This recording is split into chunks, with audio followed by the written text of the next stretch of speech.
내교육 아까 말씀드린 심화 과목의 6주차 수업에 들어가 있는 내용인데요.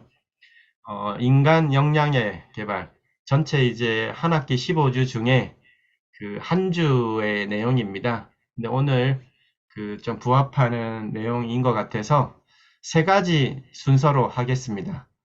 전통적으로 인간의 역량을 개발했던, 분석했던 서구적 방식, 그거 먼저 보고요. 그 다음에 내과학 기반의 역량 개발, 그리고 내교육 기반의 역량 개발의 이 차이점에 대해서 좀 알아보겠습니다. 자, 전통적으로 컴피턴시, 역량, 이게 그 빙하 이론을 많이 얘기를 합니다. 이 아이스버그 모델이라고 하는데요. 그냥 뭐 빙하죠. 네, 밖으로 드러난 게 지식, 기술. 우리가 흔히 얘기하는 외적 역량이에요. 지식과 기술.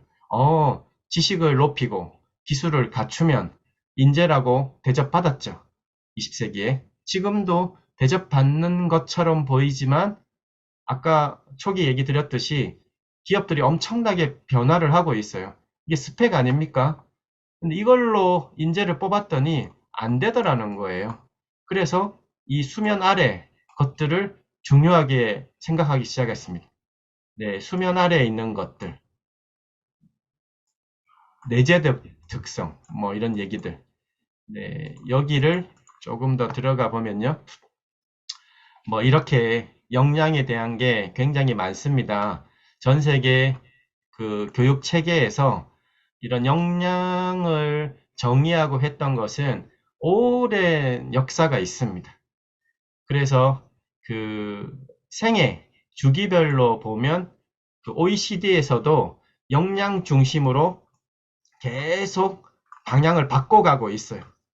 기업에서도 대학 교육이, 직업 교육이 이런 국가 직무 능력, 국가 역량 체계 이걸로 계속 바꿔가고 있고요. 그 인사 관리를 하는 기업, 여기서는 그 대학이고요. 기업에서도 요즘에 다 HR 분야에서도 역량 기반 평가 이렇게 다 바꿔가고 있습니다. 바꿔가고 있는 이유는 결국은 이 외적 역량, 수면 아래의 내적 역량으로 옮겨가고 있기 때문입니다. 그런데 한계가 있더라는 거예요. 전통적으로 이 역량에 대한 정의는 심리학에서 많이 했어요. 왜냐? 그 심리학이 인간의 능력을, 인간의 의식을, 그것을 탐구했던 학문이니까요. 서구의 학문이죠. 네. 근데 심리학에서 빠진 게 뭔가요? 네. 몸이 빠져 있습니다. 심신 이원론. 네, 몸과 마음은 기능적으로 독립되어 있다. 라고 하는 서구의 근대 철학에서 오늘날 사실상 심리학도 시작을 했고, 여러분이 아시는 프로이트 칼융, 인간의 의식, 무의식, 이런 거 얘기할 때 몸에 대한 얘기가 거의 없죠? 네, 서구적 접근입니다. 그래서 서구적 접근에서 역량을 정의하다 보니까, 네, 기술과 지식에 대한 이런 걸 평가하고 이런 중심으로 될 수밖에 없었죠. 그래서 이 역량 모델 중에 가장 유명한 게 이 스펜서 앤 스펜서란 모델인데 이걸 잠깐만 보시면 그 빙하 위에 나와 있는 기술과 지식은 네, 개발 가능하다고 봤어요. 이게 오늘날 서구 지덕체 교육 모델이 된 겁니다. 그런데 보이지 않는 부분, 보이지 않는 부분에는 뭐가 있냐? 기술과 지식을 높일 수 있는 내적인 기제, 자기상, 태도, 가치관, 특성, 동기. 이런 동기들은 뭐라고 했습니까? 개발 불가능, 개발 불가능하다고 했어요. 그런데 인재를 채용할 때는 이게 이제 너무나 중요하다고 평가를 받고 있어요. 기존의 면접 방식은 네, 이런 태도를 봤죠. 가치관 평가하고 자기 평가하고 이게 이제 그나마 그 개인 대 개인이 면접을 통해서 이 사람의 내적 역량을 봤던 건데 이게 오류가 많았던 거죠. 그리고 이런 영역은 개발이 어렵다고 본 겁니다. 애초에 서구적인 역량 모델에서는 내교육이 하고 있는 영역은 바로 이 영역이에요. 서구가 그토록 개발이 불가능하다, 개발이 어렵다라고 했던 이 영역을 이것만 체계화만 할 수 있다면 네, 인간의 종합적인 방식을 갖는 거죠. 어마어마한 시대적인 전환입니다. 그래서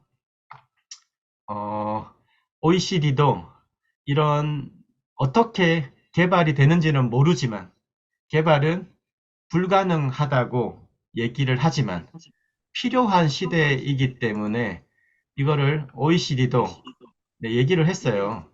지식, 기능, 태도, 가치. OECD가 과학기술의 발달이 너무나 빠르다. 그리고 지구 생태계 위협이 너무 위협을 받는다. 그런데 학생들이 엄청난 스트레스를 받기 때문에 이거를 이제 역량이라는 측면에서 높여야겠다는 방향은 제시를 했습니다. 여기에도 지식, 기존 거 넣고, 기능, 네, 넣고, 그리고 태도, 가치, 이렇게 했어요. 근데 이 지식은, 오케이, 높일 수 있어요. 기능도 이제 조금씩 들어가려고 하고 있습니다.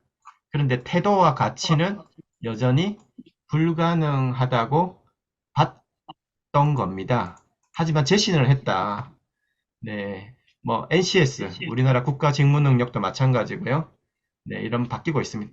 그리고 과학기술, 지금 스마트폰 세대인데 이거는 어떻게 얘기를 했냐면 미국 과학재단이 앞으로의 시대는 이런 첨단의 과학과 융합되는 시대라고 봐서 어떤 방향으로 나갈 거냐고 예상을 했냐면 2002년에요. 그 Improving Human Performance, 인간의 수행력을 향상시키는 Converging Technology, 융합 기술 시대. 네, 이렇게 간다. 네. 그런데 그 사이드 이펙트가 있었죠. 사이드 이펙트는 뭘까요? 네. 사이드 이펙트는 정보의 종속, 중독입니다. 그래서 이 부분에 대한 우려를 갖고 있다. 그래서 전통적인 차원의 자기 개발에 대해서 우리가 슬로우, 메슬로 이론 이런 것들 나와 있는데 결국은 뇌의 욕구로 이제 환원할 수 있는 거고요. IQ 100년 역사가 무너졌죠. 네. 무너진 그 배경이 되었던 게 다중지능 아닙니까? 네, 많이 들어보셨을 텐데 1983년에 나왔습니다. 1983년 미국에서 IQ가 보편화된 시대이고요.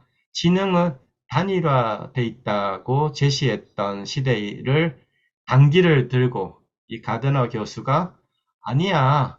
아이들의 마음은 다 제각각이야. 지능은 단일화되어 있지 않아. 라고 반기를 들었던 게 바로 다중지능입니다. 네. 그래서 뭐 7개 지능 얘기를 했고요. 10년 후에 자연지능을 냈고요. 90년대 들어와서 실존지능을 냈죠. 다중지능이 주는 방향은 내교육의 방향과 거의 비슷합니다. 지구상에 태어난 모든 아이들은 제각각의 특별한 마음 능력, 두뇌 능력을 갖는다. 교사, 부모의 가장 큰 역할은 그 아이가 갖고 있는 특별한 마음 능력을 스스로, 가능하면 스스로 발견하게 해주고 그것을 지속적으로 키워줄 수 있는 환경을 제공하는 것. 이게 다 마음 능력입니다. 네, 7개 중에 학습 기제는 사실 2개밖에 없어요. 음악지능, 공간, 신체운동. 그래서 이게 IQ 세대들은 이렇게 얘기하죠. 네, 공부 잘하면 머리 좋다고 하고, 공부 이외의 걸 잘하면 재능이 있다고 표현하죠. 이 IQ 세대의 잘못된 인식입니다. 그러면 친구들하고 교류를 잘하고, 대인지능이 높은 친구들은 머리가 나쁜 건가요? 대인지능의 머리가 좋은 거죠. 그 인식을 갖게 하지 않으면, 네, 자기는 머리가 나쁘다고 생각할 거 아닙니까? 이 일부에 불과한 학습 기제가 낮다고 해서 결국은 깨우는 거예요. 안에 있는 거를.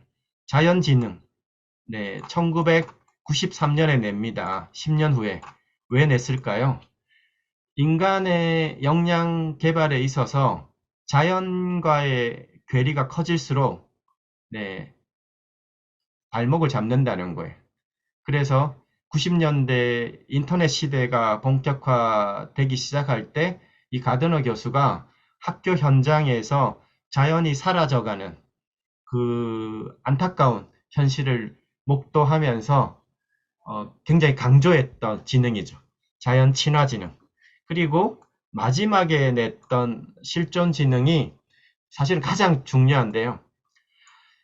앞에 8개는 능력입니다. 그러니까 말 그대로 그쪽 능력이 좋은 거예요. 역량이 높은 거죠. 그런데 그 역량이 높다고 해서 아이가 인성이 좋은 건 아니다. 나쁜 아이가 될 수 있다는 거예요. 네, 그래서 뭔지는 모르겠지만 이런 8개 지능의 방향을 가치 있게 설정해 주는 지능이 필요하다. 그리고 있다. 마치 그 종교의 그 리더십처럼 또 아주 좋은 리더가 갖는 이런 방향처럼 책임감, 사명, 소명의식, 그리고 나의 재능을 가치 있는 방향으로 써야 된다는 그런 의식, 그것을 실존지능, 이거를 영성지능이라고 부릅니다. 네, 내 교육의 방향과 비슷하죠. 네, 그래서 IQ는 무너졌고요. 지금 그래서 IQ 집단 검사를 학교에서 금하고 있는 이유이기도 합니다. 아이들의 능력이 다양하다. 창의성 개발 측면에서도 이 칙센트 미하이, 몰입의 저자죠. 이렇게 서구에서는 제시를 하고 있습니다. 3가지가 필요하다. 첫 번째, 뇌 등계 많아야 됩니다. 첫 번째 조건, 전문 지식. 그리고 다르게 사고해야 돼요. 그리고 3번째, 플로우, 몰입적 경험이 필요하다. 이렇게 하면 창의성이 개발된다고 이제 세계적인 석학이 조건을 얘기를 해놨어요. 1번이 뭐라고요? 전문 지식, 데이터를 많이 쌓고 다르게 사고하고 몰입해라. 자, 1번은 기본적인 사안이죠. 쌓인 게 많아야 되니까. 그런데 2, 3번은 내적 역량입니다. 2, 3번은 아무나 되는 게 아니에요.